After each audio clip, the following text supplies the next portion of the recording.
Welcome everyone to the MMA Freakcast. I'm Edson Valenzuela. I'm Matthew Salzer. You know what? We'll go right into UFC Fight Night tonight. UFC Fight Night 80. It's going to be airing on UFC's online streaming service.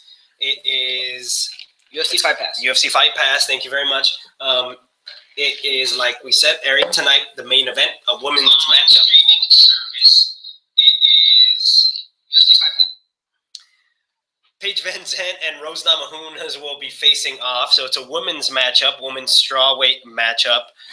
But before then, we'll go over all the matches on the main card that'll be airing again on UFC Fight Pass. Elias Teodoro, a middleweight, takes on Thiago Santos tonight. What are your impressions of Santos? They're both rising prospects. Both can definitely. Obviously, they'd make a little bit more of a splash if they were fighting, say, on Fox, Okay, or, Fox Sports 1, or on pay-per-view or something like that. But this is one of those opportunities for them to be able to go out there and make an impression. The last time you saw Santos out there, you saw him get the KO victory over Steve Boze. What were your impressions of that fight? He made him. It's like that's one of those nasty KOs where he made him freeze up. It wasn't like he went limp. 29 seconds. He hit him, and it's one of those times when you aren't sure that he's actually out. Yeah. Because his body doesn't do that typical. His body went. Not cool, but cool, totally. So he's definitely a striker. Definitely can put someone out. So that might be there might be some fireworks in store for that middleweight matchup, and that'd be a fun watch for those that do have a UFC Fight Pass. Also on the main card is going to be Sage Northcutt, a lightweight, taking on sort of a unknown Cody Pfister. Yeah, well, Northcutt's definitely been gaining some momentum as of late. I think, probably mainly because of his looks, but is he a handsome dude? Yes, he is a handsome dude. Yes. But he's been definitely been rising up there. He's very promising. So we'll see how that one goes. Cody Pfister, I mentioned him as an unknown, and the only reason I say that is because he doesn't have a Wikipedia page, and if you don't have a Wikipedia page, you don't exist. So not necessarily true. I'm looking at his SureDog record. He's 12-4. His last fight was a win against Yas Dennis Cedeno at UFC 189 Mendez. And he lost versus to James Muntasri, McGregor. Who's that's Muntasri. Yeah, sorry, I was finishing my last sentence. So he lost to James Muntasri. And what were you going to say about Muntasri? Muntasri's a tough guy, so it doesn't surprise me that he lost. He got a victory then? Yeah, So Cody Pfister, by no means a slouch, already does have a couple UFC fights under his belt. So Sage Northcutt will be looking to continue and cut his teeth. Against some other lightweight prospects. Also, another lightweight matchup on the card: Jim Miller versus Michael Chiesa. You had some words about Michael Chiesa before. Yeah, he's a tough alumni. I can't remember if he's a tough winner. I'll double check for you, but go on. Yeah, so he went through the Ultimate Fighter. Definitely has some clout there. Okay.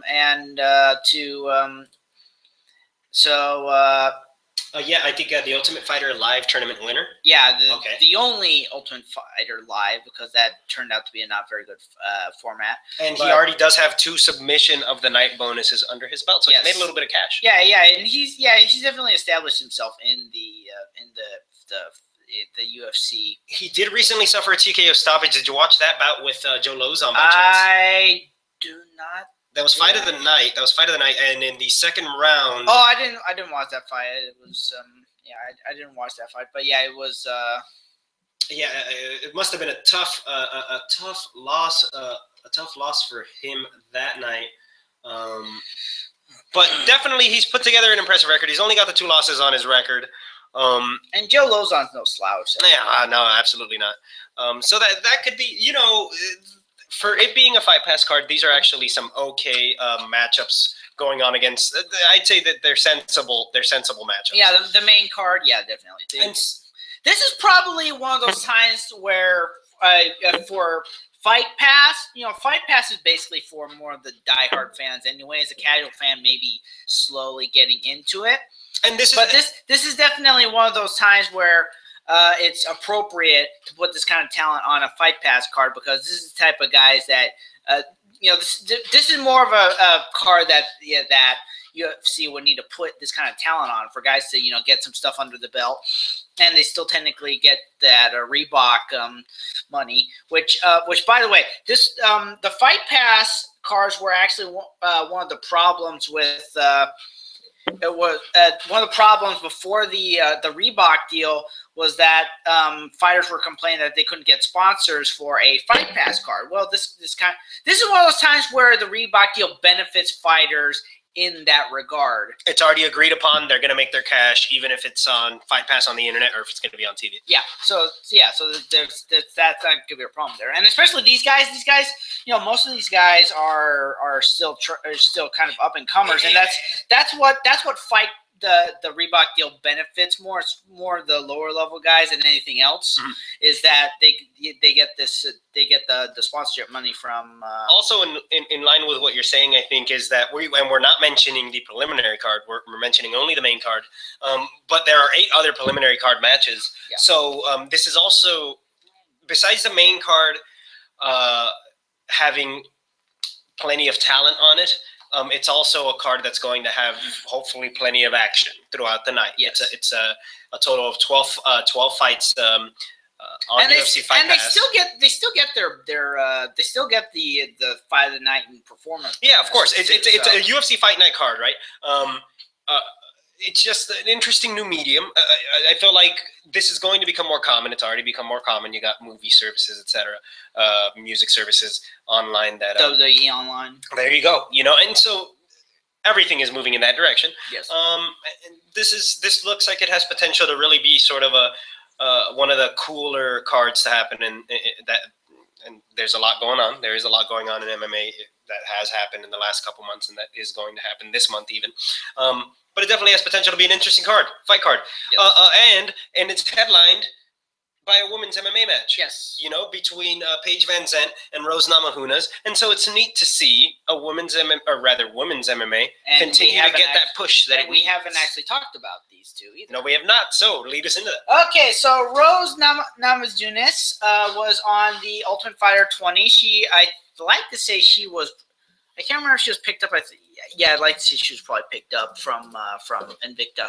Okay. And so yeah, she got she got into the Ultimate Fighter, and Paige Van Zandt was supposed to was picked up and was supposed to get in there as well, but she was not 21. They allow alcohol in the house. You can't have a 21-year-old in the house provided with alcohol on live television. Yeah, it makes the TV more interested if they're inebriated. Well, if that's the idea. They've done it since the real world, I think. To be fair, I don't recall ever seeing any of the women inebriated I've never watched season. Yes. I've never watched an episode. They maybe were drinking casually, but they were not, inebriated. Nothing too crazy. It wasn't like Jersey Shore every episode. Yeah, and it wasn't like Jersey Shore. It wasn't like some of the men's, versions of the Ultimate Fighter. One co-ed season. There can be some interesting tough episodes. Absolutely. Yes, there can be. Yeah, this last season there was an inter team favor brawl between two guys that were drinking. Goodness. Yeah, no, that'll happen. So continuing on, Vanda, she had a different path, a slightly different path, though they could have converged at some point earlier. They're going to tonight. What are your predictions for the main event? We'll do main event predictions. Let's see. Rose. Is it really that much of a foregone conclusion given how much of a rookie Rose Namajunas is? Honestly, I really can't. I'm not comfortable really making a prediction here because they're both very good. They're both very good fighters. I'm just not sure. So let's say I'm the MMA police and I'm armed. This is a bad analogy, but I'm holding the gun to your head and it's a Desert Eagle 5-0. Van Zandt. That's yeah. Well, it's nice of you to do that for me. They have similar. They do well actually.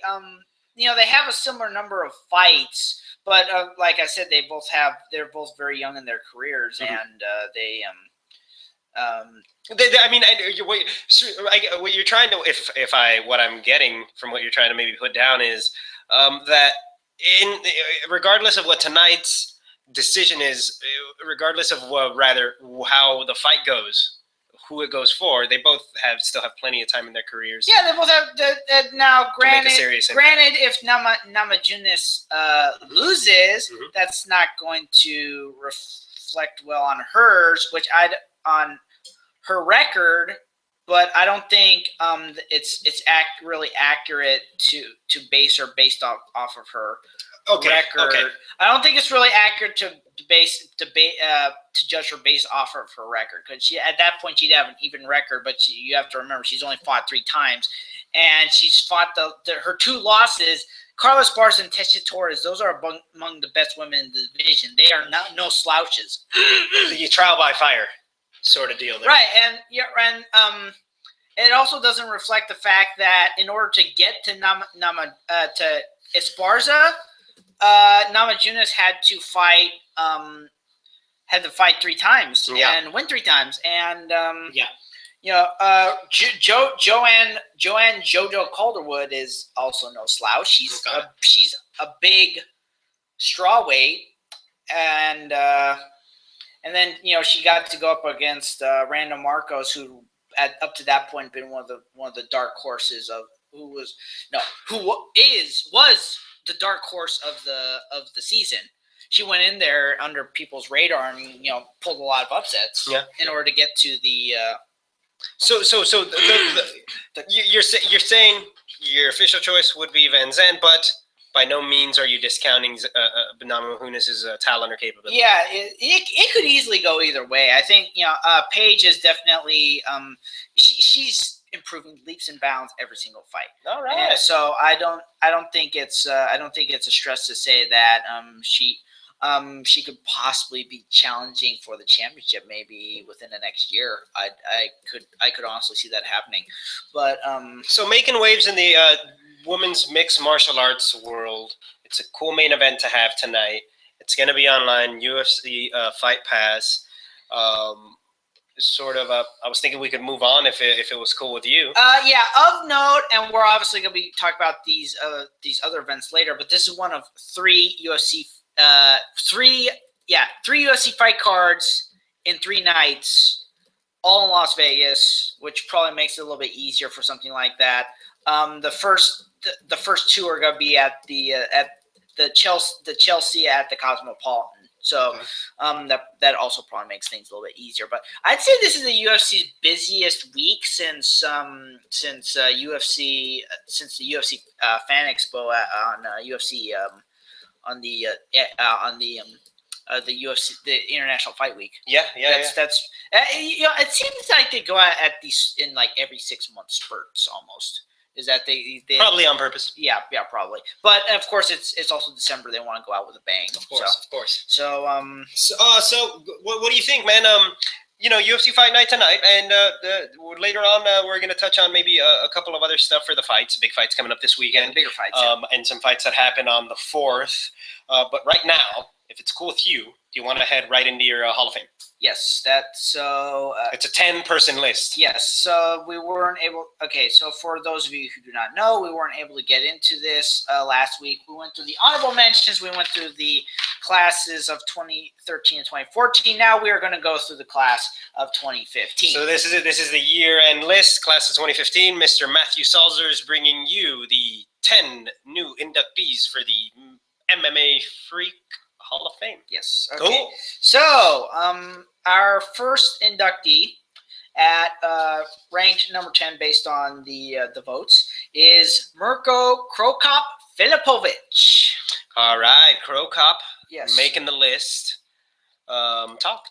Okay, so Mirko Krokop, first man named for himself in combat circles, he first made a name for himself in K1 and kickboxing, where he was known for, for kickboxing and for a very nasty left leg kick. Let me interrupt you. Mirko Cro Cop, the nickname Cro Cop, Croatian cop. Mirko Cro Cop was apparently a Croatian cop before he was a mixed martial artist. I think while being a Croatian cop, during his time as a Croatian cop, he learned to fight. And then he translated some of those skills. He probably learned to fight before he was a Croatian cop. But he translated some of those skills into the kickboxing ring, and he had a successful career doing kickboxing before he did MMA. Yeah, K1. Of note, actually, is the fact that he wasn't just any normal Croatian police officer. He was part of their anti-terrorist task force. So serious business. Yeah, serious business. Serious business. He actually also served in their parliament. It's incredible, yeah. Yeah. So and then he slowly started to transition into MMA, which in the atmosphere that the fight culture in Japan was not difficult. This is all occurring in Japan. He's sort of making a name for himself in Japan and in Asia, yeah. Yeah. So primarily in Japan, you know, did K1 put on shows in South Korea? Occasionally, but most of their big shows were always in Japan. Got it. They did have, you know, they were definitely international. They did have qualifying tournaments all around the world. They had multiple Battle at the Bellagio tournaments in Las Vegas. They had some in Hawaii. They had multiple events around the world, but all their big events were in Japan because that's where they were based. That's where you know, fighters went in order to succeed. And so what do you think? I mean, take us through his days after Japan. Take us through his days in the UFC. I mean, he peaked in the openweight Grand Prix, right? He peaked in the openweight Grand Prix in Japan. He also fight Fedor for the title. He did fight Fedor for a title in what is considered to be one of the greatest. I think it's one of the greatest heavyweight matches of all time. Yeah, sure. It's pretty good. I mean, this was a guy that at the time was one of the premier strikers as a heavyweight in mixed martial arts, something that people will argue back and forth because of his performances later on in the UFC. But at the time, public perception, fight fans in Japan and here in the West sort of all felt as though the best competition in most divisions was to be found in Japan, in Pride FC. Do you disagree with that? Is that a fair thing to say? Hands down. All the money was there. That's where all the fighters were going. People were defecting from anywhere and everywhere to go there. They were going from, you know, multiple UFC fighters left in order to go there. Coleman went there. Kerr went there. Bustamante went there. James Pulver went there. Everyone was going there. The best is the best. You went to Japan. That's where the money was. That's where you're getting paid. That's where you fought the best. That's where you went. A lot of them doing so, Murillo Bustamante being a perfect example, a lot of them doing so in the prime of their careers, or rather at the apex of their success. And so these two heavyweights put on sort of a classic match. And that was clearly at a time when kind of more lighter skilled heavyweights were ruling the division as compared to maybe middle or maybe heavier, more so there was a tremendous heavyweights. Amount of hype going into it because finally they were putting on a match between two of the top heavy. I mean, at the time, Cro Cop maybe had put an impressive record together against mixed competition, but there was still plenty of hype because people wanted to know if Cro Cop's.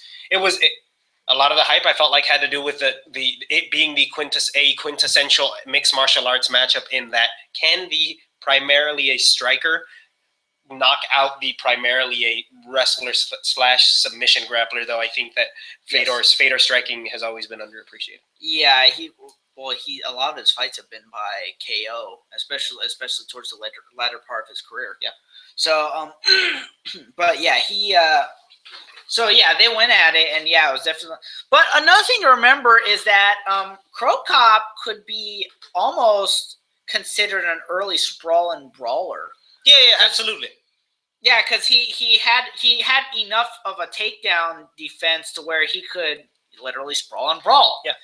Where he was if you didn't have a reply to his to his striking game, then you were in trouble. Either that, or you had to be a much more superior wrestler or grappler. In the case where their fight between Crow Cop and Fedor definitely was the case. But Chuck Liddell's 2 defeats of Randy Couture definitely, I think. Also reflects that. Well, no. I think also sort of he was created an environment in which fight fans kind of felt like, wow, sprawl and brawl.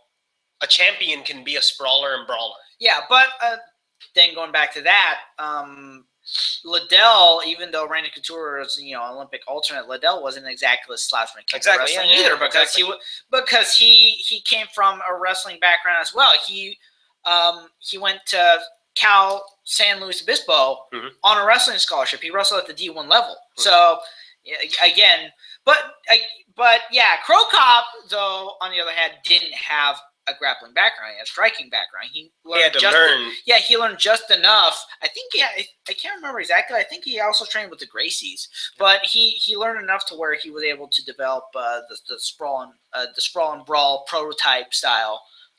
So that he was able to use to success. Yes, and then yeah, as you mentioned, his probably career MMA peak was probably when the Openweight Grand Prix, and the reason why Fedor wasn't in that Grand Prix is because he got injured, and and because it was Openweight.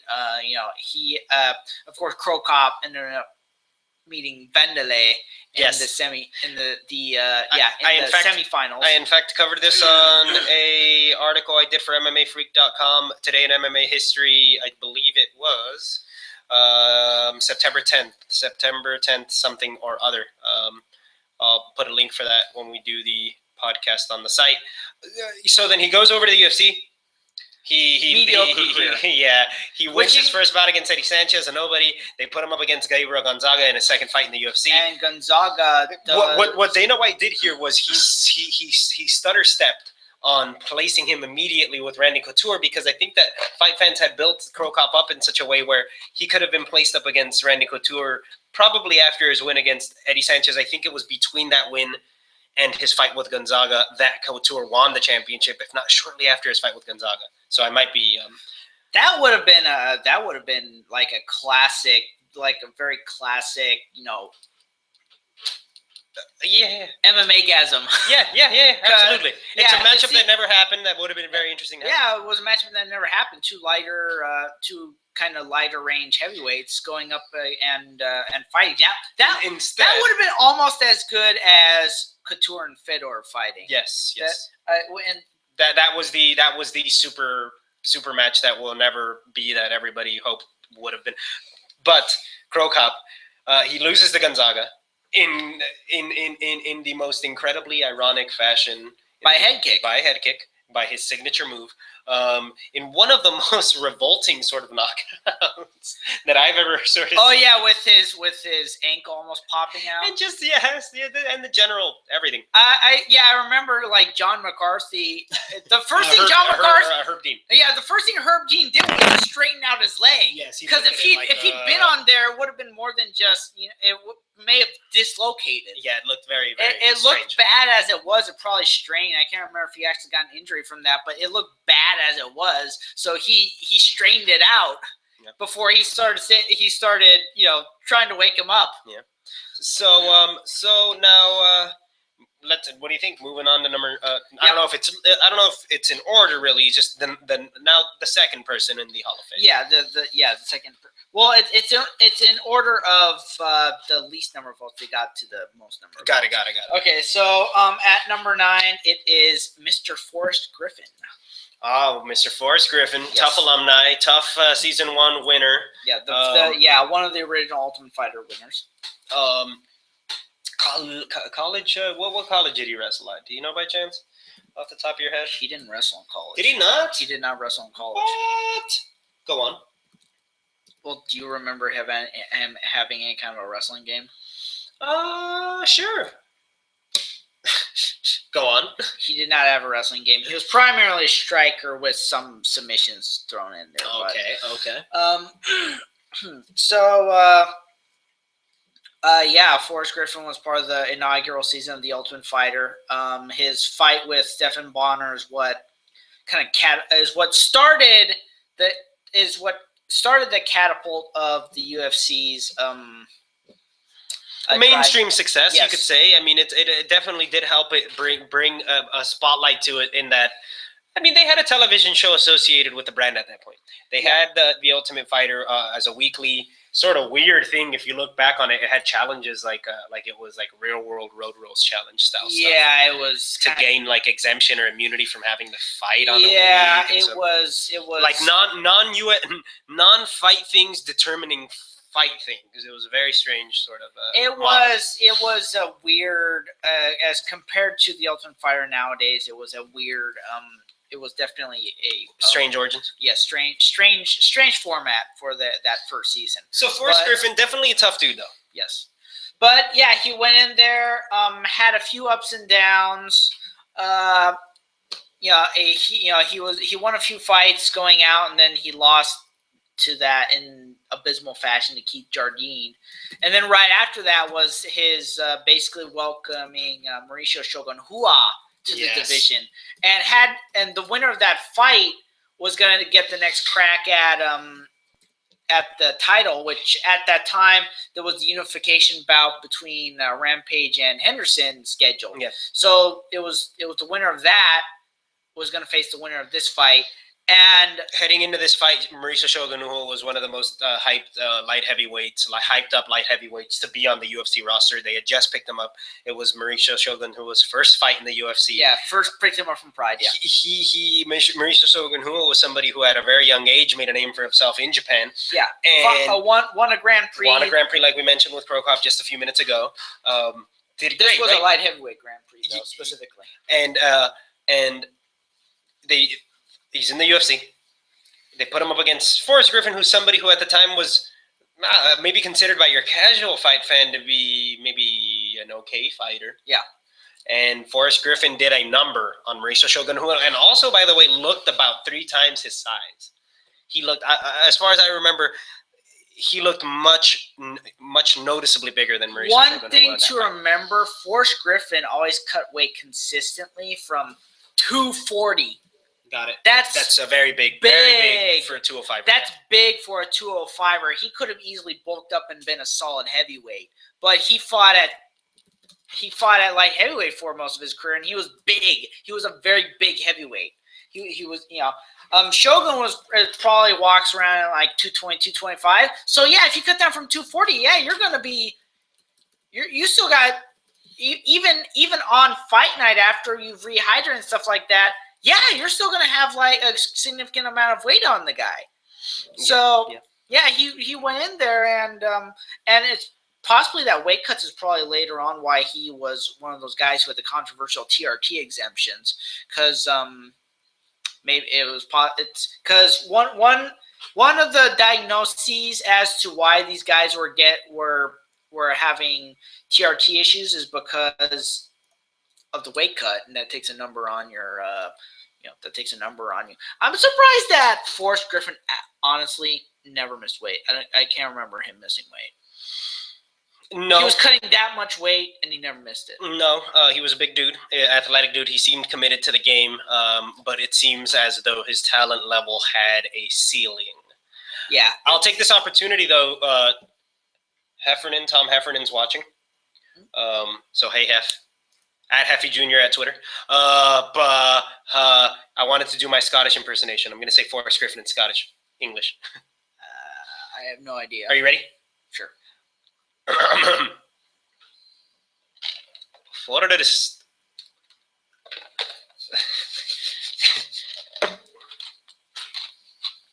Griffin. Wait, Griffin. Forrest Griffin. I sound like Japanese, maybe. That's the best I could do, Hef. It sounds actually it sounds more Scottish. Breakfast. Burrito. Breakfast. Now you're just starting to breakfast. Moving on. Okay, so let's continue talking about Forrest Griffin. So and very quickly though, so you can move on to 8. We got 8 more. Well, yeah, yeah. So, after that fight with Shogun, he fought Rampage, and he went to he coached the Ultimate Fighter. Mm-hmm. I think this is the first example of a alumni. Maybe it was Bisbing. No, he was first. I think you're right. I think Forrest. No, I get what you're saying, which is it was the first time an alum. Yeah, first example was a coach. Yeah. So if we're not going to count Matt Serra, was that before that? I can't remember. No, that was before that. Totally, that was before that. Okay, so yeah, so so Forrest, he takes on Rampage Jackson. He kind of wins the number one contendership spot with his win over Shogun Hua. Yeah. Sort of spoils that party because Shogun Hua had already had a victory over Rampage Jackson, so they were kind of trying. Of note, he had a successful coach season. His guys won. Yeah, and so they were kind of trying to double dip in the, hey, we're going to bring Japanese talent over here, and we're going to have them oust our champion by repeating victories that they had done in Japan. With Rampage, he had already beat Chuck in Japan, came over here, beat him. Maybe fight fans thought Shogun could be imported and he could beat Rampage, and then Forrest kind of breaks up that party. This was more of a Pride versus UFC thing at the time, not Japan versus UFC thing. It was Pride versus UFC. Machida was never a Pride dude. They kind of brought him in around the same time. And he was in Japan, but it was kind of weird. He was in Japan, but he didn't. He never fought in Pride. Yeah. He always fought for Fighting Entertainment Group, the Antonio Inoki's New Japan fight cards, Hawaiian card, right? One of the Hawaiian Rumble on the Rock or something like that, I think. More like Inoki Bombaye. Got it. Yeah. So he it's various stuff like that. So Forrest puts on the two best performances of his life in a row, and it wins him the championship. Yes. Detail the fight very quickly with Rampage. That was awesome. Well, there was they both went striking. Rampage was at that point. He was with Juanito Ibarra, was improving on his striking, and he concentrated more on his striking than I think in his wrestling. I think if maybe he concentrated more on his wrestling, which had been his bread and butter at the time. I think he could have pulled it off, but like I said, he was concentrating on his striking at the time, and he went in there. And Griffin, one of Griffin's places of success was that he was constantly doing front leg kicks, yes. And he kept knocking them on Rampage. Yes, and Rampage took too long to adjust. Probably by the time he realized that he was getting caught with these leg kicks, it was too late because it really did make a difference as the fight went on. Yeah. You could see Rampage being visibly sort of agitated by the third and fourth rounds. Honestly, looking back on it, I remember thinking at the time, and I still think of it this way right now. I personally think that Rampage won the fight. Okay. But it's not always up to me. It was a close fight. It was close. It was a close fight. Some could maybe say that the decision was controversial. Some, but yeah. I think at the time yes, I would agree that at the time generally there was iffiness about the decision. I'd say I remember thinking Forrest Griffin won the fight. There was a couple of different factors as to why I thought so, but to me, that was a classic case of, and it still happens today, decisions can be weird when it is a title fight. And when that can just be weird in general. Yes, but when a title changes hand based off of a close decision, people are always there are always large pockets of people who sort of very strongly disagree with even, I'll phrase it this way, I think is a better way to put it. I think there are portions of the population that feel as though unless you knock out or finish the champion, even if you eke out a perceivable victory, you shouldn't win the championship. But in this case, it was the direct opposite. Yeah. So, well, what I'm saying is those who thought Forrest won the fight probably still thought he barely won it, right? Yeah. And there was a lot of people who thought even if he barely won it, they shouldn't give him the title. He should have won it convincingly, like that. Right. When I don't know if there was ever talks of an immediate rematch at the time, but what I do know is that right after that was when Rampage went on that literal rampage. And had a tough time. Yeah, he basically mentally snapped. Yeah. It was which just shows that he's not always been the most mentally stable guy. Who is? Yeah, but he went driving. He went on a joyride. I remember that. He got arrested by the Costa Mesa PD. I remember my uncle saying that he actually knew some guys who actually ended up arresting him. Yeah. And small world. Yeah. So Forrest Griffin. Yeah. So and then Forrest Griffin right after that fight was matched up against season 2 winner Rashad Evans and got destroyed. Yes, he did, and I think I told you that I was not 100% ready for that, but I guess looking back on it, that did sort of make more sense than it did at the time. And the only reason I had a hard time computing, and again, it makes sense. You reminded me that perhaps Forrest's wrestling was not as strong a core as it should have been, and if you take a look at those last 2 matchups, it was one against Rampage, one against Shogun, 2 guys that aren't exactly going to ever give you any problems wrestling or clinching up, at least sort of Greco-Roman style clinching up, and he gets into the cage with Rashad, and I remember going into that fight thinking, well, here we go. Forrest Griffin's about to put on another cool performance. He's going to keep Rashad on the outside. He's taller. He's got the reach on Rashad. And I don't know, Rashad was Rashad's movement, I remember, sort of standing out to me by the end of that fight. Rashad was very energetic. Yeah. He went in there. He went in there and he did what he knew best. He stuck and moved. Was that kind of what was going on? Well, that and like I said, he did what he knew best. He has always been a wrestler. That has been a part of his base. He has incorporated striking over the years, but his base has always been his wrestling. Yes. So he went in there and did what he did best. He went in there, wrestled Rashad, and then did some ground and pound. And I remember that fight was. I remember how bad it was. I don't even remember if Forrest was out, but there was a point where Rashad was doing hammer fists on him. Oh yeah, it was tough. It looked like he was tapping. It looked like he was tapping. I thought he was. It looked like he was tapping. I'm 100% sure that he was getting hit at the rhythm with which his hand was also hitting. I think that's what was happening. It was just so bad of a loss, and then very one-sided. Was that second or first round? I'd like to say the first. Go on though. But another thing to remember, that was back in that trend where the talent in the light heavyweight division was just so close together that this was one of those times when the title was changing hands every fight to every other fight. Yes.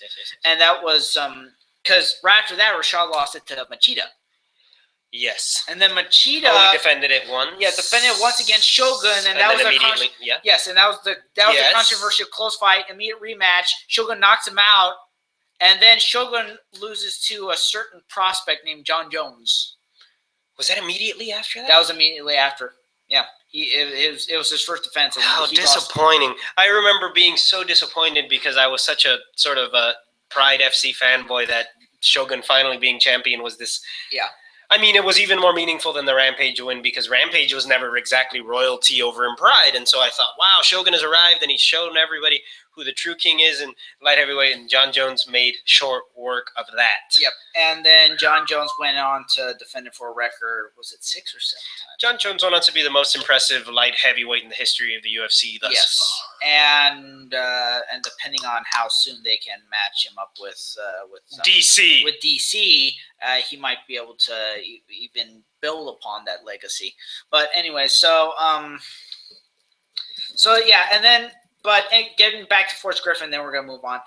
Griffin, after that, his career kind of went on a roller coaster, and he finally called it a career after winning against Tito Ortiz. Was eventually incorporated or inaugurated into the UFC Hall of Fame. Yeah. He and Stephan Bonner together because of how important their first match was. Yes. And and I'm not sure exactly what position Forrest Griffin has with the UFC. He's got a position with the UFC, probably as some kind of a brand ambassador, not something non-specific. It's not like Chuck Liddell, who's a vice president of I think like business or something like that, and Matt Hughes, who's like a vice president of fighter relations or something like that. But he's one of those lifelong company men. Yeah, he's one of those lifelong company men. Partially because he and Dana, he's one of those guys who got along very well with Dana White as a fighter, and as a result, he was rewarded with a lifelong business relationship, assuming that he doesn't do anything bad. Yeah. But I doubt he is. So that's number 9. So number 8, the third inductee into the Hall of Fame is Kazushi Sakuraba. Kaz Sakuraba, the Gracie Killer, the Brazilian Killer, loser against Nino Schembri. And Vanderlei Silva. 3 times. Thrice. 2 very brutal knockouts. One kind of brutal all knockouts, super brutal. Well, yeah, the one especially where Vanderlei knocked him out. That one was gnarly. That one was the worst one, where he was out cold. There was one that wasn't a knockout. There was one that was a dislocated shoulder or broken collarbone, if I remember correctly. He got slammed by Vanderlei. And then, or maybe he slammed Vanderlei and it broke his arm. I can't remember how that one went down. And then there was the first one, which was just kind of this savage beating that ended with like a bloody nose and sock kicks. Yeah, of note, Sakuraba won his only notable MMA accomplishment. We go over all the awful stuff that happened. Yeah, his only notable MMA accomplishment was his winning one of the UFC Japan tournaments. That's actually he never won any actual championships. He only won one tournament, and that was the UFC Japan tournament. Yes. He challenged for multiple titles. That's a little-known fact. That is a little-known fact that Kazushi Sakuraba is technically a UFC veteran, and that he won UFC Japan, the first UFC Japan, the only UFC Japan? Only UFC Japan. Yeah, because there were other events in Japan. The UFC Japan tournament, yeah, that was the only... And that was also during a time when UFC events meant there's a tournament this night. Right. That's what they meant. So this is our Japanese version of said tournaments, and we're going to feature some Japanese fighters, along with a mix of some other. It was Dan Henderson versus him in the finals. Is that who it was, or who was it against him? No, Yuki Kondo. I can't remember who. It's a forgettable guy. Got it. So Sakuraba, a legend in Japan. I mean, we went over some of his losses, but some of his victories are obviously what made him sort of this mythical. Oh, he fought a still creature. He fought a still competitive. He fought a still prospect. Rampage Icon? Yeah. Yes. Back when Rampage was actually I can't. Was it his first fight? No. It was like his first fight in Pride, I think. I know that he was so light that he was like 194 or something like that. He was light at the time. He admitted to being completely and totally green at the time of that fight. I think I read an interview where he essentially said they knew they were putting him up against overmatched people, and that they were going off of his really based off of his raw talent, and I think stuff that they might have seen in King of the Cage, right? Yeah, King of the Cage. He was a King of the Cage. King of the Cage. But he was not exactly a formally trained mixed martial artist yet. He was a really tough guy. Yeah, he was still very green. And I remember a good chunk of that fight was him. It was a submission win in the first round. He took Sakuraba down. Mm-hmm. And he tried to do ground and pound, but couldn't because Sakuraba is also a wrestler. Yes, and very good. Was able to actually pull off. Sakuraba was able to actually pull off a submission. That's what would end up happening. Yes. Rear naked choke, if I remember correctly. Yeah, something like that. So, who's up next on the list? You think? Okay, number 7 is Jose Aldo.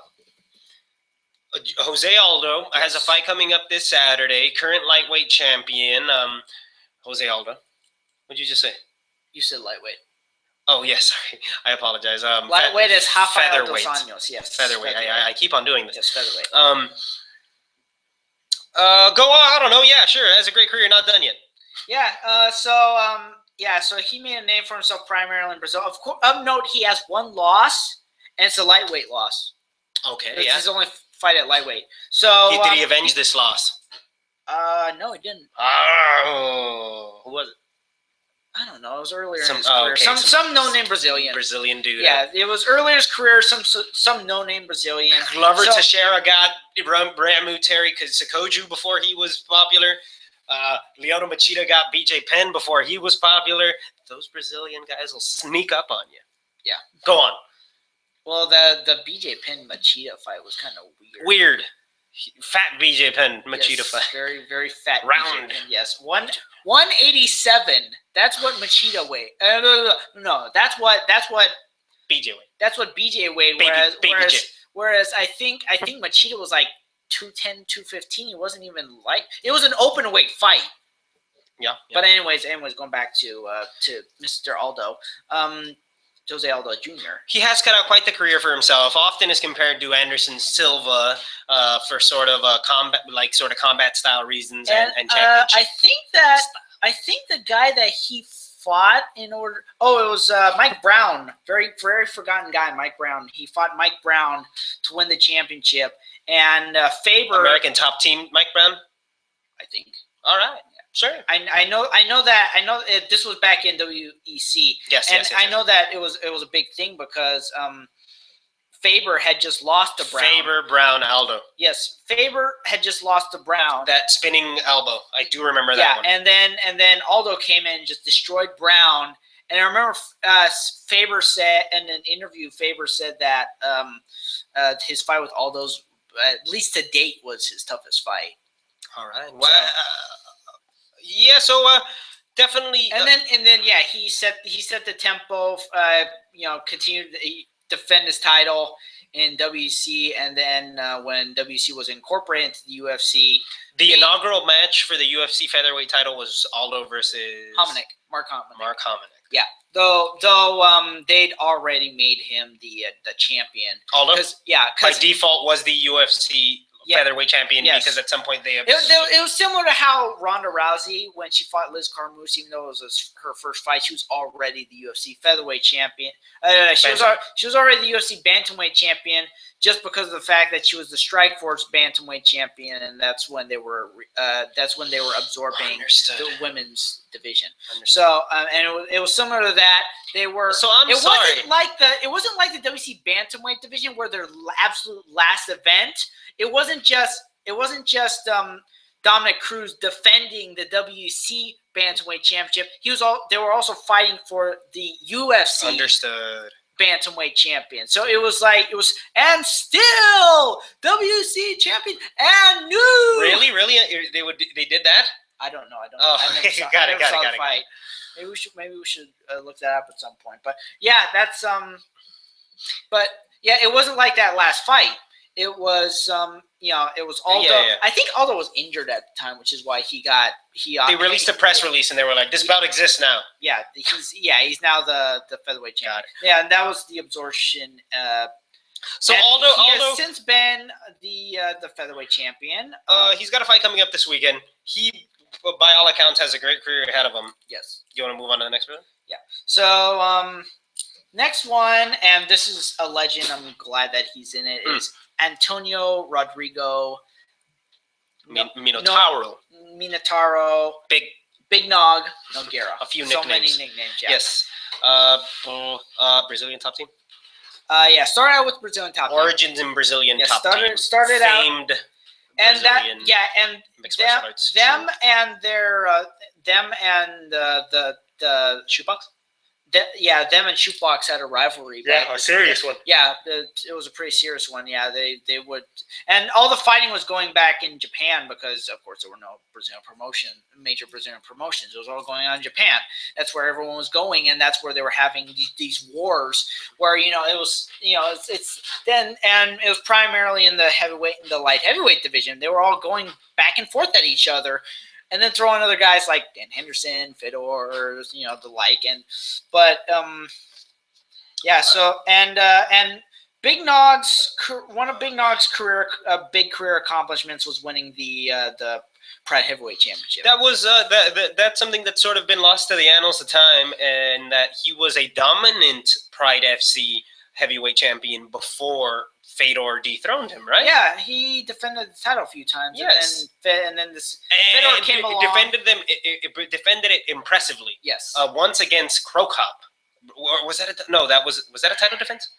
I think that was actually for the interim title because Fedor had been inactive. I can't remember if there was something caught up in his contract or. But that would then be sort of another in a long line of performances for title or either title defenses or to win titles that he put together some impressive wins in the top division as the top guy, as sort of the number 2 to Fedor. But back when he was still champion, he met a certain former football player. Give me a second. Give me 1 second. Big bulky Lee guy. Murray. Just kidding. Who? No. Big bulky guy, celebrity in Japan. Oh, Bob Sapp. Yeah. and I don't know if you've seen it, but in the first few seconds, he went in for a takedown. Bob Sapp pips him up and power bombs him onto the mat, and he Big Nog endured 5-6 minutes of just mauling. Yeah. And finally, when Sapp got tired, because big guy like that, he's all muscle, doesn't have a whole lot of stamina. Yeah. Big Nog was able to get the submission on him. Armbar, is that right? Yeah. Armbar. Yeah. So Big Nog, and that was something that defined him early in his career, is that he not only was he didn't suffer any knockouts for the longest time, and but it was because he had this just tendency to take punishment and just keep on going, regardless of what it was. The first time I personally saw his bell truly rung, what you're saying is exactly true. He would take even the punishment he took from Fedor. Looked brutal, but never made it look as though he was out of it or on the verge of being out of it. He always seemed alert, in control of his wits, but definitely taking shots. Yes. It was not because it was basically Fedor taking him down on ground and pounding him. Yes, it was not until his matchup against Tim Sylvia, sort of oddly enough, that Sylvia put him down at some point. I think either in the first or second round, and I'd never seen him dropped like that. It was one of those I'm stunned and I'm down. That was moments, a weird. I was sort of dumbfounded. His early UFC career was kind of this weird phase that he was going through. I don't know exactly what it was. I know that getting older and the mileage at that point. His body, by the time he was at the UFC, his body style had already sort of become this sort of bulkier, softer, not as lean and athletic. If you see some of his earlier fights. I think he was not very much leaner, much more athletic build. By the time he started putting on the fights in the UFC, he sort of already had I wouldn't go so far as to say chubby, but you get older, you get years on you. Definitely you start to look a little bit flabbier. Unless you're Randy Couture and when you walk out of the UFC, you've got a 6-pack. Randy Couture is a smart guy, though. Yeah, true. Yeah, but anyways, he turned that fight around. Yeah, he beat Tim Sylvia, so it wasn't over at Pride FC. He had something to say at the UFC. Yeah, that was for the interim UFC championship. So he technically was he was technically the only champion in both Pride and the UFC. Technically, the only champion. Shogun. Shogun was the middle champ. If you're talking, he wasn't the division champ. If you're talking tournament accomplishments, got it. Shogun was never the division champ. No, he was never the tournament. Well, remember, he and Vanderlei were teammates at Shootbox. Yeah. So it was impossible to really get that match done. Well, yeah, because they didn't want to face each other. There was a possibility when in that Grand Prix that Shogun won. He was in one semifinal. On the other side of the semifinal was Vanderlei in the same tournament we were talking about. Vanderlei and Ricardo Arona. A lot of people think that Vanderlei might have thrown that fight against Ricardo Arona so that he wouldn't have been matched up against his teammate. But you never freaking know. Me personally, I wouldn't know about have you seen that fight? Me personally, I did rewatch the fight. Vanderlei doesn't look like he's too enthusiastic, and Ricardo Arona doesn't look like he's doing much else. And I did possibly maybe buy into a little bit of what people might have said about it. You never know. I wouldn't know about that. So there was some sketchy stuff. I'm not gonna lie. There have always been rumors of some sketchy stuff that was the way I saw that though was not exactly sketchy in the sense that, oh no, this is obviously some corruption happening here. It was more of a sense of respect, and also the way I rationalized it in my conspiracy theory brain was Vanderlei's the older dude. He's already the champion. Why not give the younger gentleman who he's confident might be able to win the tournament a chance to do so against Ricardo Arona? Which of note, even though they eventually did leave Shootbox and went to separate teams, they'd always made statements towards the end of their, Shogun's still technically fighting, but they always made statements while they were still competitively fighting that they would not, they wouldn't face each other. Yeah. Because they were just that close. So, but going back to Big Nog. Yeah. So, he went to he was part of the UFC buyout, won the interim championship, then unfortunately lost it to Frank Mir, and then after that, his career kind of went on this up and down, kind of up. Yeah, his career started going on this this up and down pattern. He beat Randy Couture, lost to a still rising Cain Velasquez. Yeah. Yes. In brutal fashion. Rematched. Then rematched Frank Mir, and Mir. This was where people kind of established Mir as, to a degree, a little bit of a bad guy because Mir broke his arm. I remember watching that live, and I was like, oh! So because you literally saw it. You literally saw put him in the kimura, and he just kept pulling until it went. And there's some people who said that Big Nog was one of those too proud to tap people. Go on. So that's how I perceived it. I thought the way I saw it was these are two guys that have been doing Brazilian Jiu-Jitsu for a very long time. Frank Mir is probably being a jerk because in their language he was asking for it. Yeah. You get what I mean? Mm-hmm. Where it's at the end of the day, and I think that this is something that is established among all fighters, is really you're there for nobody else but yourself, right? You're in the octagon for nobody else but yourself.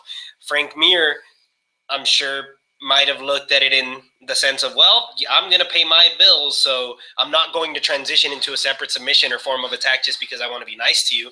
I'll break your arm, and then the fight's going to be over, and then I'm going to get the win, Yeah.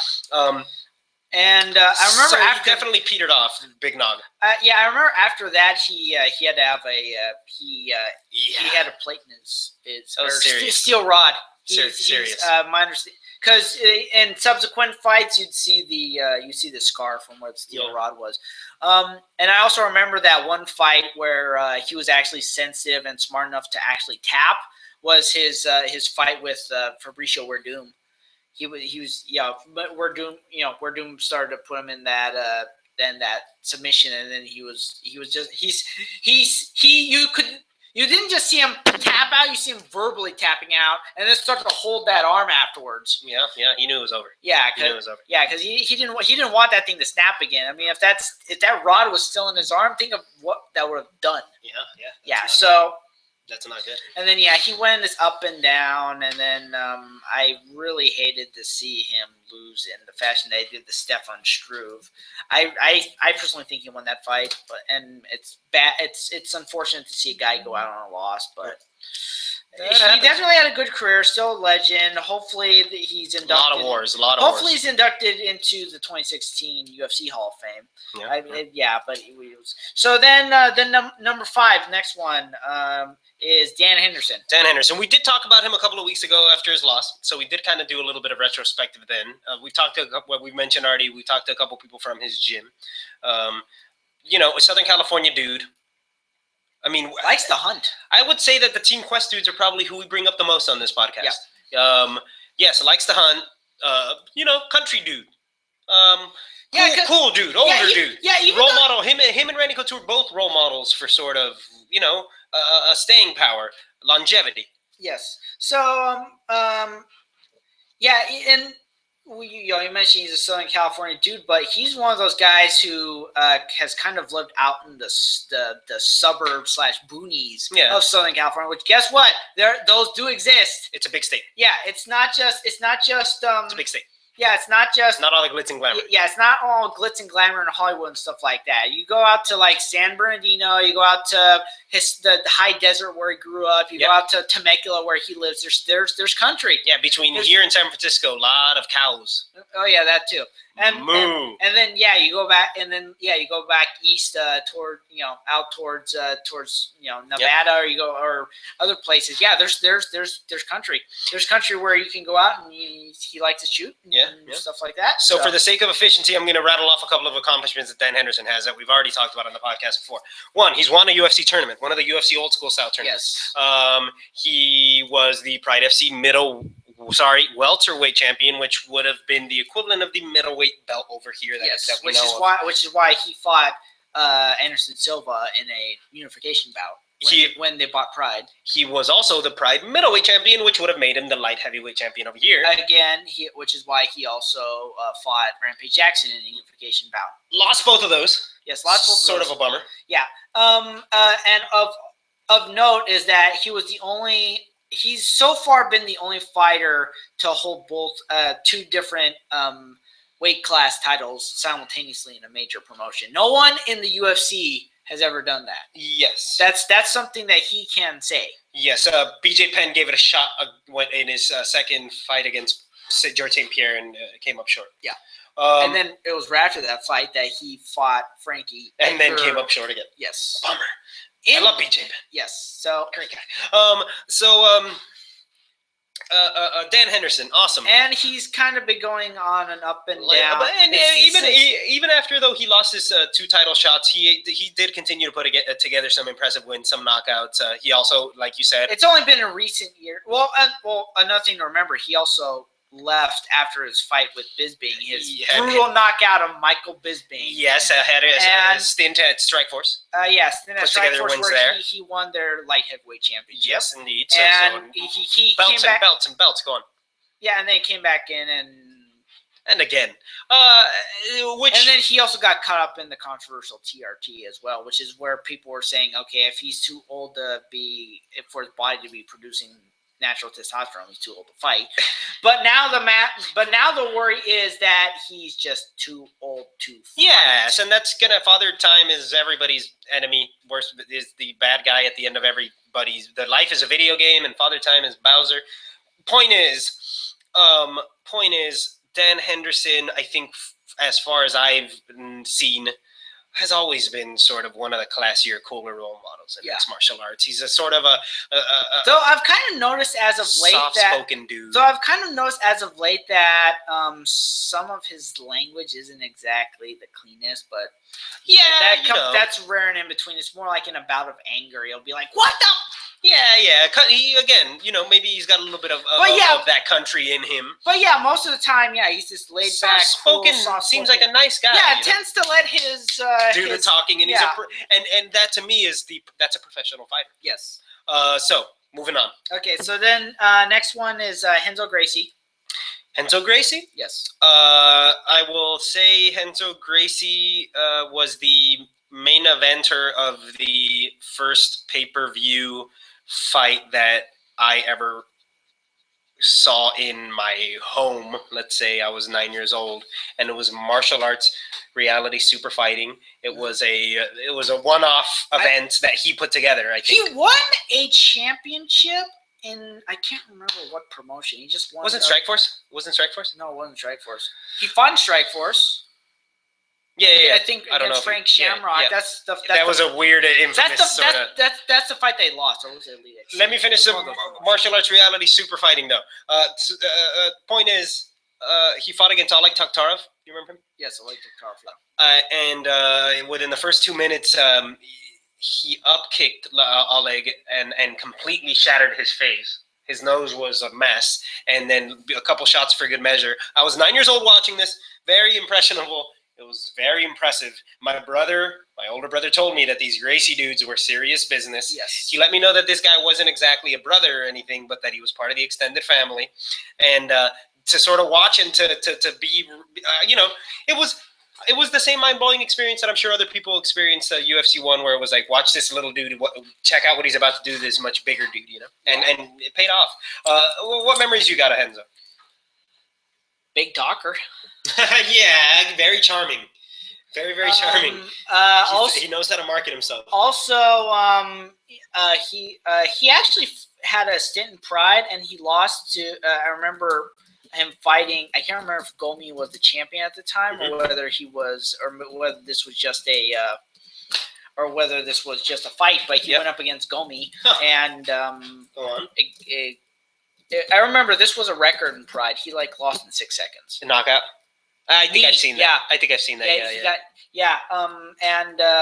Of note, one of the wrestling dojos that I would go practice at in Japan. It was Gomi's. It wasn't his personal gym. He later formed his own gym, but that was his original establishment. Kiguchi Dojo. That's where he first started MMA. That's where he did Shuto. That's where very cool. Because I remember going in there and seeing all these Shuto posters all over the place. I'm like, what in the world? Henzo Gracie, a member of the Gracie family, not necessarily one of the most successful mixed martial artists of all time, but definitely one of the most iconic. By way of being part of the Gracie family, but also sort of he had a more dynamic style of. He emphasized the mixed martial arts aspect of Brazilian Jiu-Jitsu, I feel like, more than his family. The rest of his family wanted to always stay sort of firmly grounded in the roots of Gracie Jiu-Jitsu and grappling. I think Henzo embraced the combat aspect of it a lot more. Yeah, that's which the modern members, the younger modern members, are embracing more. They're having to. Yeah, having no other choice but to. Yeah. I don't think there's one in the UFC now, but I think they fought in World Series of Fighting. What was the name of the young man that was a heavyweight that was on there for a little bit? Was that not Carlson? That was what was his name? I know who you're talking about. I can't remember which one. A kind of a serious loss. He fought one fight in the UFC. That was I think the. No, wait a minute. There's I forget which Strikeforce veteran. There's another Gracie. He fought his last fight in the UFC was Tim Kennedy. See, I don't remember. Yeah, it was, but yeah, they So they're still around. Enzo, arm broken by Sakuraba, another member that you're inducting. Oh yeah. So they're still around. Another victim of the Gracie kill. Yeah. All right, so moving on from Henzo. Something we forgot to mention about Sakuraba is he's got that freak show matchup with Shinya Aoki at the Rising Fighting Federation. Yeah, we mentioned it last week. Of note, I watched the Bellator event, which are we gonna have time to go over that?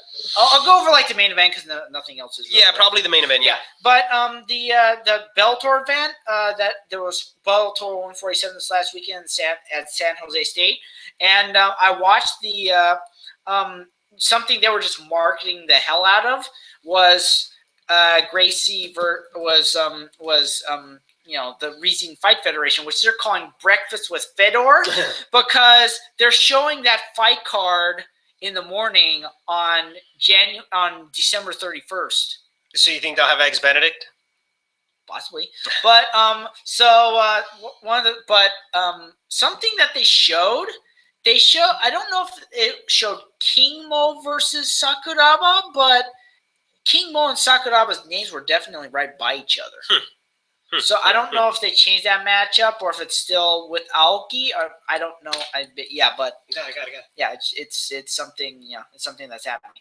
Okay, so Henzo. Okay, next guy is Pat Miletic. Pat Miletic, the original Croatian sensation. Yes. We talked about him at length last episode. Miletic fighting systems, sort of being one of the first hybrid combat sort of techniques that he one of the first hybrid combat gyms. Yes, because if we're gonna be honest, the Lions Den was probably one of the first fight teams put outside of the Gracie family, but they still concentrate primarily on a submission wrestling. And Miletic fighting system sort of promoted itself as not only a gym, but almost it's in the title, fighting system, almost a martial art itself. Yes. Really, it being a hybrid of. Well, that was what was in at the time. At the time, it wasn't about there were these fighting systems, and they were trying to promote these, and I think that's probably what partially drove his naming it the way it was. And a lot of big name fighters have come out of there. Well, he gave way to everybody that we listed again last week. Tim Sylvia, Matt Hughes. Rich Hughes. Franklin was involved in some way. Jeremy Horn also was sort of a submission coach there, but I don't think technically Robbie studied, Lawler. let's say, fighting systems. Robbie Lawler. Oh gosh, there's one other one that I cannot think of right now. Jens Pulver. Jens Pulver, yes. I want to say that there's actually, another. Ben Rothwell eventually. And actually, Invicta flyweight champion Barb Honchak is out of the rotation. So they're still chugging out people. Matt Hughes sort of being one of the most important. Matt Hughes and Tim Sylvia, but Matt Hughes, I feel like more so in that Matt Hughes, we talked about it last episode, had one of the first dominant championship runs in the UFC at welterweight, and won in dominant fashion, grappling often or submitting, winning out these sort of one-sided victories. Of note, Miletich was the first UFC welterweight champion. He fought and he defended his title 4 times. The first person to break that record was his pupil Matt Hughes. Oh yes, I did. Well, actually, yes. That's a silly thing. That's a silly thing for me to have not gone over, and that's that he was the first welterweight champion of the UFC, wasn't he? Yes, first welterweight champion. Yeah. Lost to Carlos Newton, and then that next fight was Matt Hughes winning it back for the team. Let's say. Yeah. Passing of the torch. By that very really, it was a double stoppage. Really.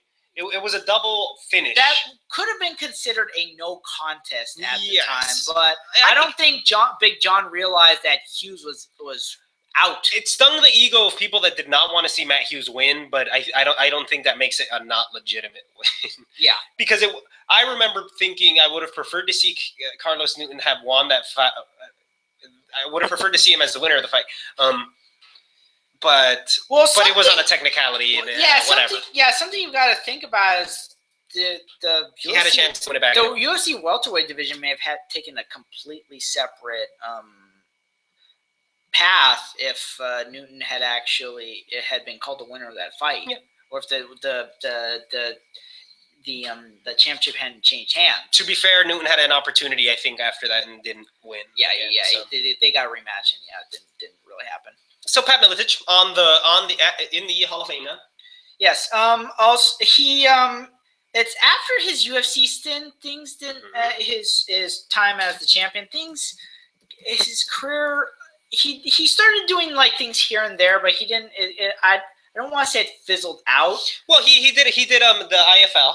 Oh yeah, that was probably the most. Yeah, he was a coach. Notoriety he received. He was a coach for the IFL, and then he did some color commentary for. He still does color commentary. He was doing it at one time for Strikeforce. He now does color commentary for Access TV. I don't hate his commentary in the least. I think it's actually pretty decent. Yeah. So he does it for Access TV for the various regional promotions that and second tier promotions that are on. And that's Bosworth. I'm thinking of somebody else. And Frank Shamrock also did Strikeforce stuff.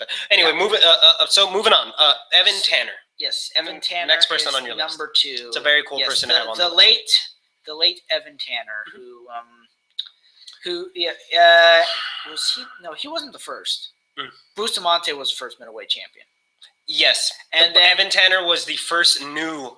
So after Bustamante left, they stripped him of the title and then sort of made it a defunct championship period. It was in limbo, and then they held some fights in middleweight. Still, they had and then Tanner was eventually two people emerged: Evan Tanner and David Terrell. Yeah, David Terrell sort of being the precursor to Nate Diaz and Nick Diaz. Cesar Gracie dude. David Terrell had just come off of a explosive victory against Matt Lindland. Evan Tanner had probably just beaten. My goodness, don't know. Can't remember that one off the top of my head. Doesn't matter. Point is, Evan Tanner is able to kind of stave off a very early storm against a very, very energetic Dave Terrell. He's able to win a ground and pound TKO victory, if I remember correctly on that. Sort of smothered him eventually, and became the first new UFC and modern, really, in a lot of ways, I think, UFC middleweight champion. And then he lost right away. Yes, lost it to Rich Franklin. Rest is history. Tanner's career Tanner. Whatever, always that like a gatekeeper. I remember, he got slammed by Tito Ortiz. That's one of the first things I remember by him. He got knocked out by Tito Ortiz in a slam. Was that correct?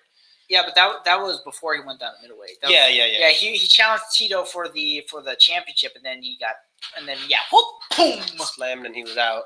I remember. I don't know if this is still the case, but I remember Dana in the Fight for a Generation promotion. I remember Dana White thinking, "Oh no, that may have been the first." Another thing that may have been the first UFC event after 9/11. It was the Tito Ortiz slam. Yeah, it was in Vegas, and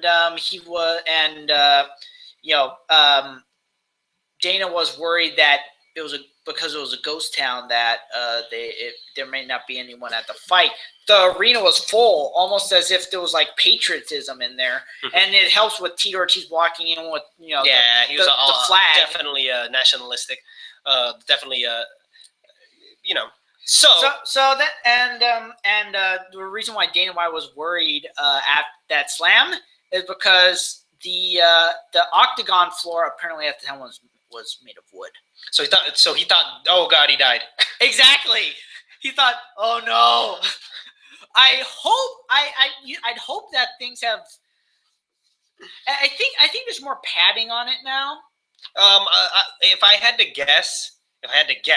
It still clearly makes a noise when you slam. I'm sure all of this stuff is easily. Yeah, all of this stuff I'm sure is easily findable online. If I had to guess, if all they have to do is make it sort of have a similar mechanism, maybe not as pronounced. Maybe as a pro wrestling. As a pro wrestling ring. Yeah, because the pro wrestling ring has a little bit of a string, but I think it's really no more than a shock absorber, right? Yeah. It's not exactly. It's not soft, right? It just gives it a little bit of give so that they're not breaking bones.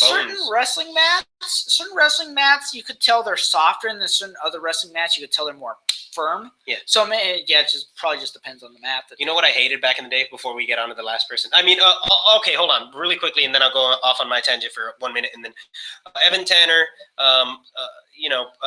he died sort of doing an outdoors trip. You could say that he died doing what he loved. Yeah. He was a very outdoorsy. He was trying to mount a UFC comeback. He just fought against Kendall Grove and lost, but he was still looking at making a comeback. Yeah. So.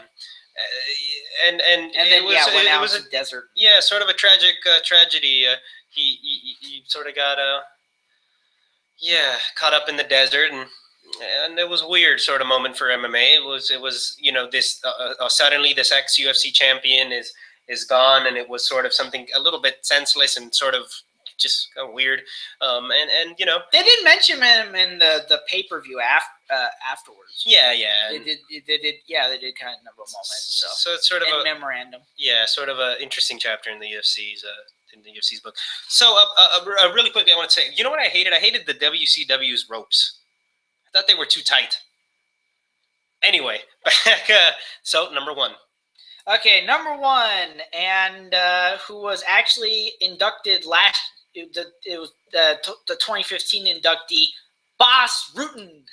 Boss Rutten. The very animated Bas Rutten. You can never be angry at that guy. El Guapo. Yes, El Guapo. Very entertaining. He is the from Netherlands. There you go. Yeah, the Netherlands. One of the most entertaining personalities in the history of mixed martial arts. One of the funniest dudes. Some of his videos are sort of interesting. They're weird. Some people might not exactly get it. He's from the Netherlands. He vibes on his own sort of frequency. He's super knowledgeable on a lot of different sort of. I'd say a lot of more like fight theory sort of concepts. He sort of talks in these he often speaks in these abstract sort of terms that sort of refers more to the experience of being a fighter than the technical aspects of fighting. And so he can come across as sort of, I wouldn't say nonsensical, but sort of weird sometimes. But like I said, he's one of the oldest superstars in the sport. And to me, the first iconic heavyweight mixed martial arts dude. Oh yeah, definitely. So I don't know if I'm being a fool by saying that. Like Mark Coleman, but no. I Boss don't know. Rutan, right? That's Dan Severn. Sure, but that was still when they were doing the one-off tournaments and stuff. I mean, Boss Rutan. But I think Boss Rutan was. I don't think he was. No, he wasn't the first. But Boss Rutan, he was a champ when they were still doing like the 10-minute fights. He was only. He was only the champ. He was only like one fight. Yeah, champion for one fight or something. Yeah, he beat Kevin Randleman, and then he vacated the title in order to move down to light heavyweight. But then, due to injuries, he just retired. Yeah. And he would do like one fight with the what was it, World Fight Fit? Whatever promotion that both Rampage and Machida were originally signed with, that's the promotion that he did that one fight in, and his original opponent was supposed to be Chemo, but Chemo tested positive for roids, and ended up putting up against Ruben Vela. I can't remember what the guy's name is, but he went in there and made short work of him. Yeah, made short work of him, and it just showed that he still he still had it. But another funny thing, I don't know if you've actually seen the footage. Kevin James was in his corner. They made a movie together and all that. Yeah, cool. Because they'd already worked together before, and this was well before Here Comes the Boom, which I think is kind of it's a silly fun movie. Yeah, which is kind of but so they were already friends, and they'd already gone out there, and so he was in his corner, and after the fight, just goes there. And this guy had an illustrious career before he was even in the UFC. He had a huge career in Pancrase, and won several tournaments in Japan. Several tournaments. Won I think he was at one point a king of Pancrase. His fight with Frank Shamrock was kind of. It just show because those two were both very animated guys, and you could kind of see that in their fight. Yeah. When at one and it was cool. This was in like the mid '90s. When at one point Frank is going. Yeah. And then when they call it because of the Frank's cut, you see Boss doing the giant the jump splits. Yeah. They're doing definitely old school stuff. So. Boss Rutan rounds out your list. That's your 10. That's your 10 people. Yeah, and the nice thing about Boss, I'm glad that he's one of those guys once he retired from fighting, he was because of his involvement in Hollywood and is still being involved in the community. He was at one point the exclusive coach of Kimbo Slice. Yeah, I do remember. And then he also was doing. He still coaches, I think, at times. He was I don't know if you've seen the Smashing Machine, but he was a coach of Mark Kerr at one point. And then he also, he still does commentary for World Series of Fighting. He's the color commentator for World Series of Fighting. Does inside MMA on Access TV. Does that regularly. He's been doing that for a good long while now. Yeah, good. Since it was HD Net. Yeah, back when it was HD Net. So yeah, he's definitely still involved, still in the MMA community. Great guy. It's just one of those things where you're glad to see that a guy like him is. It turned out all right. Yeah, it turned out all right, and it's really set and stuff. So, okay, so that is the MMA Freak Hall of Fame class of 2015. So we will be getting back to you with the rest of the MMA Freak Awards after the new year. Yeah. And so the remaining categories for that after the new year is going to be the top 10 upsets of 2015, top 10 MMA Freak articles of 2015. So cool. I'm just obviously this is a little primitive, but I'm just going to tell you right now I'm going to vote for quite a few, if not all, of your Today in MMA history articles. So then. Top 10 comebacks. Then we're going to have the top 10 top 10 fighters of the year. This is just singular gender, so across the board. Top 10 female fighters of the year. kind of to include them because the majority of the fighters on Top 10 Fighters a Year are going to be male. Top 10 moments. This is inside or outside. Doesn't matter. I'm sure that a lot of the championships changing hands. A lot of championships changed hands this year. Yeah. Because I think it started with the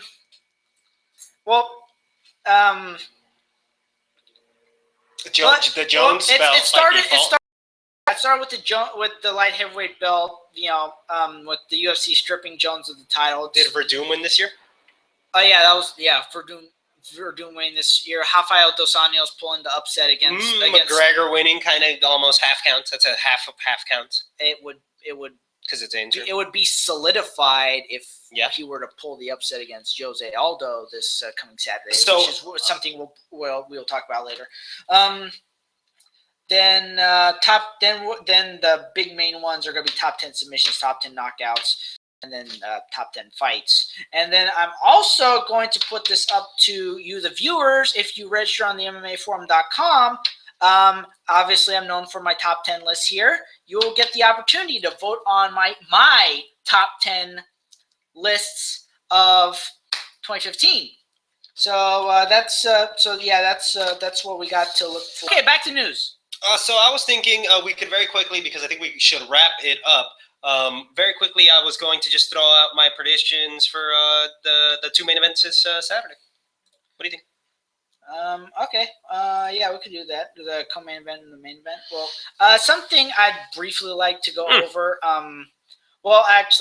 Something we'll briefly go. This will be very, very, very brief. Good. Is that we mentioned. I mentioned UFC 140, Bellator 147 at San Jose State. This last weekend. It's gonna be the last. It was Bellator closing out their event.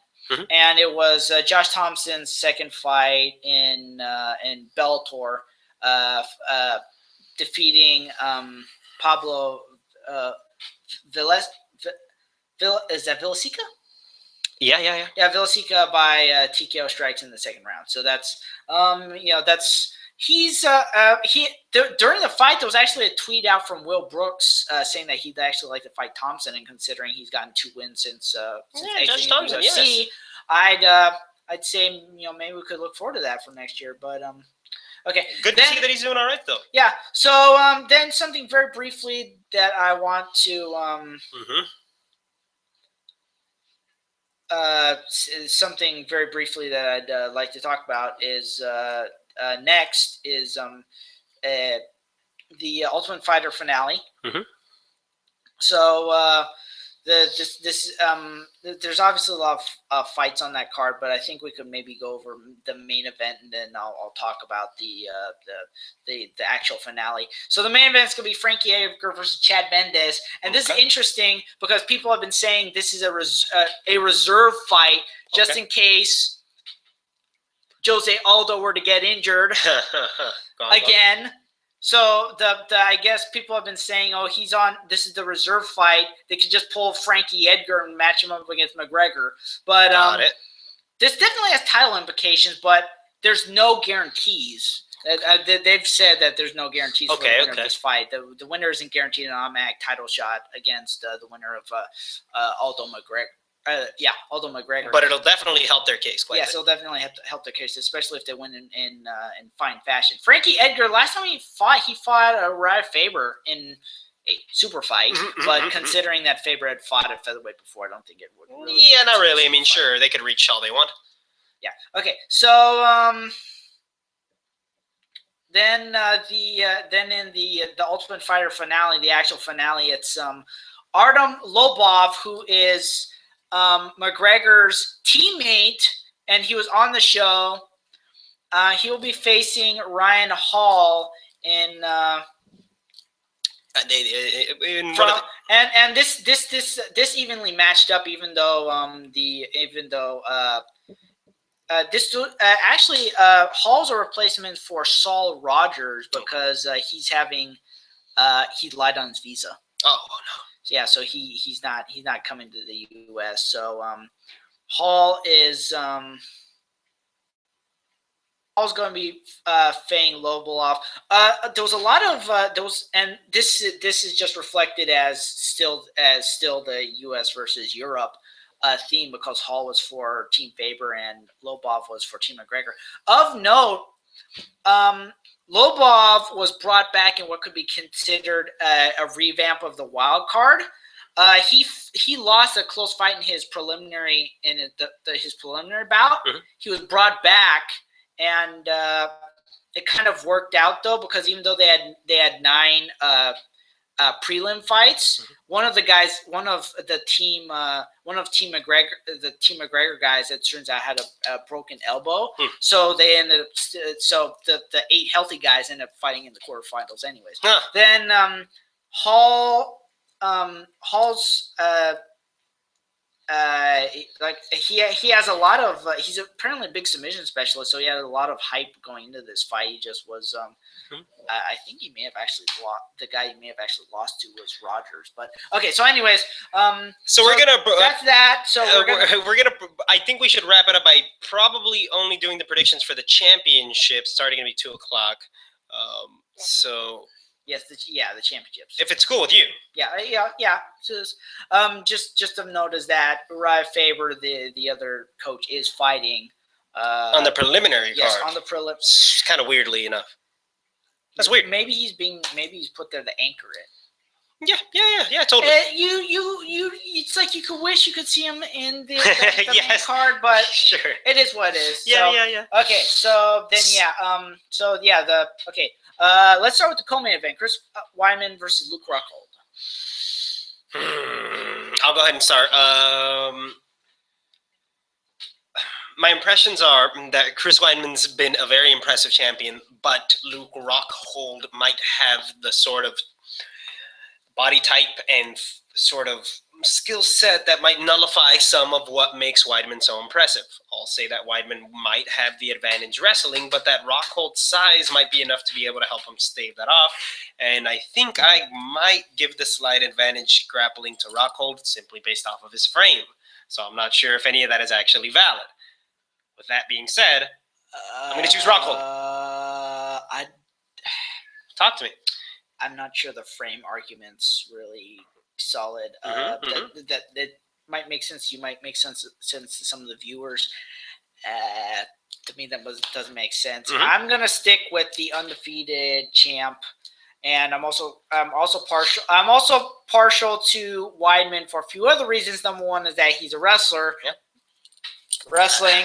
Number 2 is that he's also one of my brothers in Christ.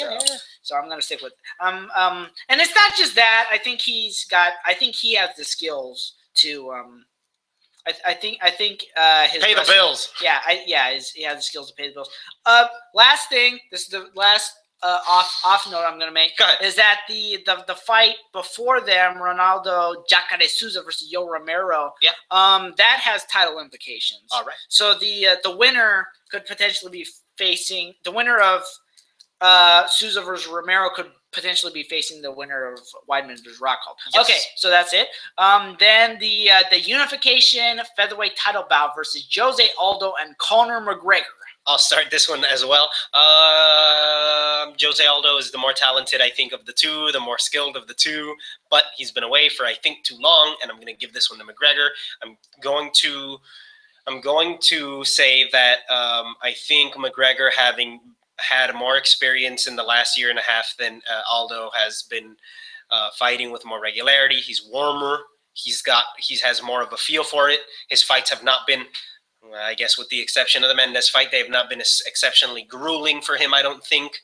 And as a result, I think he's going to continue to sort of steamroll ahead with confidence. And I think that might make the difference. I'm not going to say that McGregor wins every time or that he'll even win in a rematch. I'm just going to say that McGregor is hot enough and Aldo might be cool enough. What do you think?